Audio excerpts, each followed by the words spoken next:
Na tusonge mbele mtazamaji. Serikali imewahakikishia Wakenya kwamba hakuna uhaba wa mafuta nchini licha wasiwasi uliokuwapo kuhusu usambazaji wa bidhaa hiyo muhimu. Waziri wa Kawi Opiyo Wandayi amesema usambazaji wa mafuta nchini upo imara na kwamba unaendelea kufanya kazi kamilifu, huku pia ikionya kampuni za uuzaji wa mafuta zinazoficha bidhaa hiyo muhimu kwa nia ya kupandisha bei baadaye kwamba atachukuliwa hatua kali za kisheria. Agutu Roza ana mengi zaidi. Kufuatia hofu kwamba baadhi ya kampuni za uuzwaji mafuta huenda zinahifadhi mafuta wakisubiri mabadiliko ya bei, Waziri wa Kawi na Petroli Opiyo Wandayi ameonya kuwa wanakiuka masharti.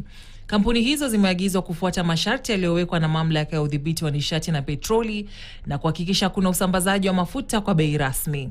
If you are thinking that you can use this crisis to first and foremost create some artificial shortage of petroleum products with a view to maximizing profits, then you are mistaken,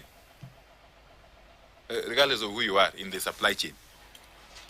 We have got adequate systems and mechanisms in place to allow us, enable us as a government to deal with every situation. Serikali imesema kiwango cha mafuta kilichopo kinatosha kukidhi mahitaji ya kitaifa, huku kampuni ya Kenya Pipeline kwa sasa ikiwa na lita milioni 102 za petroli, lita milioni 146 za dizeli na lita milioni 167 za mafuta ya taa, viwango vinavyokidhi mahitaji ya akiba ya taifa. At the same time, I must also discourage Kenyans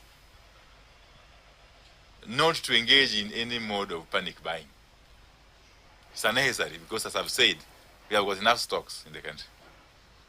And the government of Kenya's primary responsibility is to ensure that we have got enough stocks now, tomorrow, and into the future. Haya yanajiri huku baadhi ya Wakenya wakilazimika kutopitisha kiwango fulani cha mafuta wanaponunua, huku wengine wakikosa mafuta katika baadhi ya vituo na wengine wakikumbana na foleni ndefu. Agutu Roza, KTN.